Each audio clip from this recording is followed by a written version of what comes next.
In the early 2000s, BMW embarked on a mission to resurrect one of its iconic models, the 6 Series. After a hiatus of almost 2 decades, the Bavarian automaker unveiled the E63 generation, a modern interpretation of luxury, power and innovation. The 6 Series model was originally born in the 1970s, embodying the essence of grand touring, blending performance with luxury in a way that captured the hearts of automotive enthusiasts worldwide. But as the years passed, the 6 Series faded into memory until BMW decided it was time to reignite the flame. The E63 Generation 6 Series launched way back in 2003. With the E63 generation, BMW set out to redefine what a luxury coupe could be. It wasn't just about power and prestige, it was about pushing the boundaries of technology and engineering. The aesthetics of the car still look good today, having originated as part of the Chris Bangle overhaul of design that pushed forward an all-new design language for BMW. Controversial at the time, but because it pushed the boundaries so much, it actually looks fairly modern still, just over 20 years later. The boot remains the biggest talking point, and even after all this time, it still sits slightly awkwardly. However, it is less controversial than it once was, and perhaps with what's going on now at BMW, is far less bothersome. In fact, it is, at the very least, interesting, and the whole car has a good traditional coupe silhouette. Boot lid aside, the car looks elegant, svelte, yet purposeful. In addition to the aesthetics, the engineering of the car is equally interesting.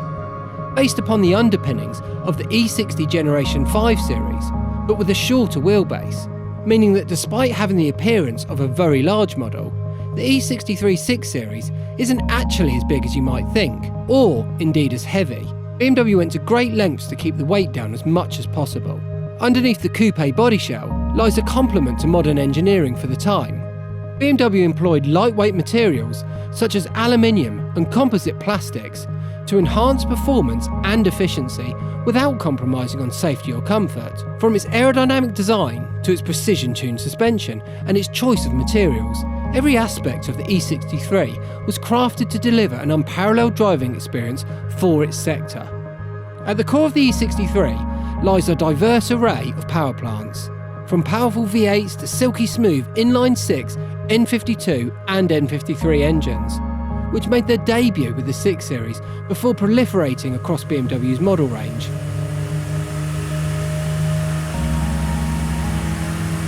And let's not forget that glorious M-Power S85 V10, delivering exhilarating performance and an unforgettable soundtrack.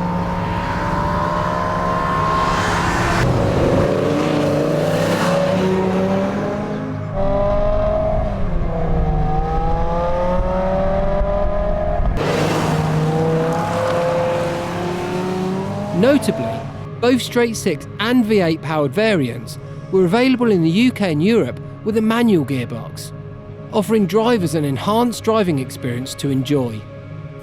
But enough talk, let's take an E63 630i with a manual gearbox out for a drive.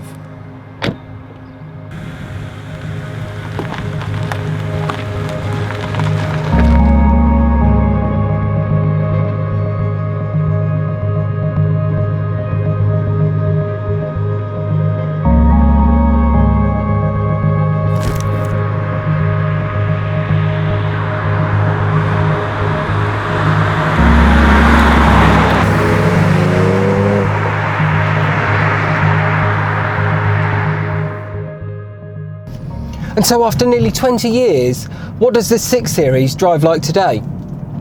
Well, as I say, this generation of 6 Series is all but 20 years old, and the first thing that hits you when you get into the car and you drive it is firstly how well built and how modern everything still feels today. It feels completely solid, completely safe and completely up to standards with what you would expect. I genuinely believe that if you were to stick an average car consumer, member of the car buying public into this car, blindfold them, stick them in it on a forecourt, take them for a drive, let them drive it, that they could be convinced that they were driving something, modern and available today. The only things that date it are the likes of the fact that it has no touch screens, so or no Android or Apple CarPlay, so the sort of modern infotainment systems, and therefore the layout of the cabin is that of something older, of an older generation. But in terms of its actual way it drives and the refinement and the build quality of the car, it's right up there.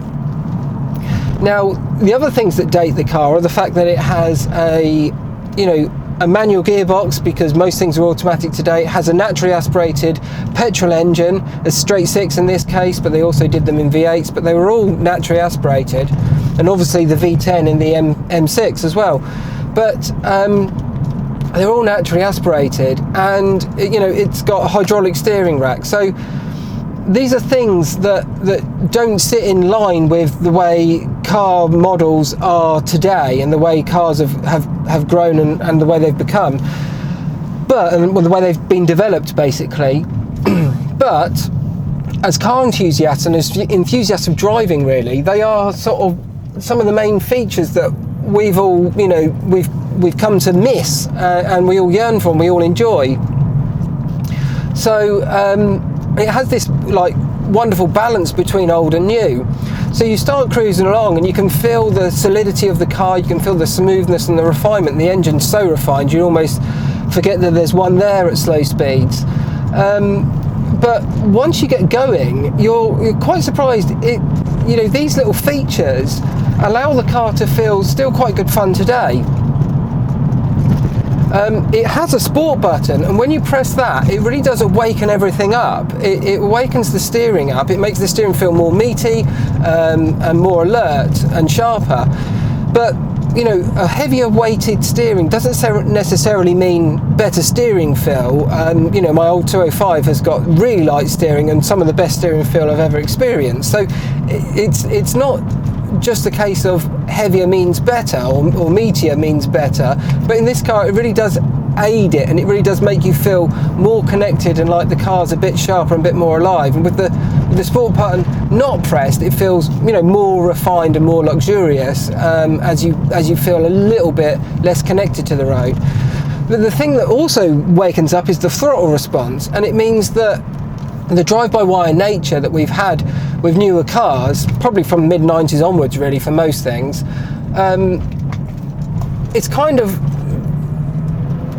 gone, and now it feels punchy and snappy and alert, and you almost don't really miss the fact that it's not a cable, because it's so alert. You can blip a downshift with ease now. But yeah, so yeah, it's this kind of marriage between old and new that it balances so well. You've got the older, more driver-focused features, but still the modern usability and drivability that you've come to expect today. The other thing is, the car is obviously quite large in dimensions, so it's based on the E60 platform, but when you're sitting in the driver's seat, you feel like there's an awful lot of car in front of you. There's a fair bit behind you as well. It being two-door, it's got huge doors on it, and you feel very aware of this fact that you're steering something, quite long in length. And at slow speeds, it feels, I don't know, in mind, you have in mind that it's a more, luxury based cruiser of a car. But once you come down a road like this and you've got the sport button pressed and you start to make a bit of progress, the car kind of shrinks around its dimensions. And I think this comes down to fantastic weight distribution and management of that weight. Obviously there's a lot to be said about having a lightweight car, but there's almost just as much to be said about the way a car manages its weight. And in this regard, it's quite surprising with this car. You come down here and it feels like the car is shrinking around its dimensions. The more you press on, the more it comes to you, and it's quite pleasurable really. In true BMW style, obviously this car's got a 50-50 weight distribution, and that's what makes the car feel like its pivot point is right around the middle here, right around the driver, and that's part of what makes it feel like it really shrinks around its dimensions, because the car shrinks back to the middle. When you're pressing on and moving the car about, you can kind of feel it turning from here. So the likes of the R53 Mini Cooper S that I was driving before, that's got its its turning point right in the front, so that's a very nose centered car. It's very sharp and steers right on its nose, but it feels almost like someone's rammed a pole right through the dashboard, and that's where it turns from. But with this car being rear-wheel drive and a 50-50 weight distribution, it's back here somewhere, but it does make the car feel smaller and more agile than you ever expected it to be when you were just driving at slow speeds, because you're not really just cruising along like this. You're not really exposing, you know, its dynamics, so to speak. You're just enjoying its refinement and the way the car is nice to drive.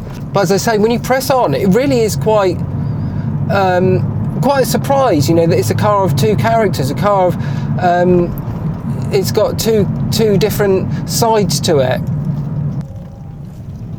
It becomes way more alert, and it sings out lovely, but it becomes way more alert than you ever expected it to be. It's sharp. You can come down here, heel and toe downshift.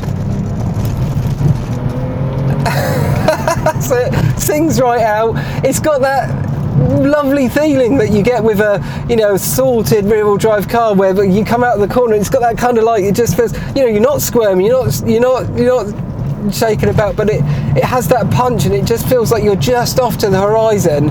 And you know, it's such an enjoyable experience. It's so much fun. It's a car that is built for, you know, long journeys and refinement and everything, but it's also something that's really good fun to make swift progress in. It's an enjoyable way to cover distance, but it's not something that you particularly want to drive at 10 temps, you know, round punchy hairpin turns and things like that. That's not in its element at all. You know, it's long geared. It's a car that wants to set off for the horizon and take you there calmly, but with a smile on your face. So the main takeaway from this car is the fact that it has this twin character, this dual nature, the fact that it's very refined and very pleasurable to take on a long, you know, cruiser of a drive and just be sort of an old man's cruiser. But at the same time, you press the sport button and you get a bit more lively and a bit more enthusiastic with your driving, and the car comes to you, the package comes to you way more than you anticipated. The engine is spectacular. You have all the modern refinements that you actually need, such as cruise control, climate control, and you do have an iDrive in this car. It was BMW's, you know, first sort of generation of iDrives, and it still works fine today. And actually, it's quite usable. It's surprising. Yeah, I hope you've enjoyed finding out a bit more about this model in general, and we'll see you next time. Thanks for watching.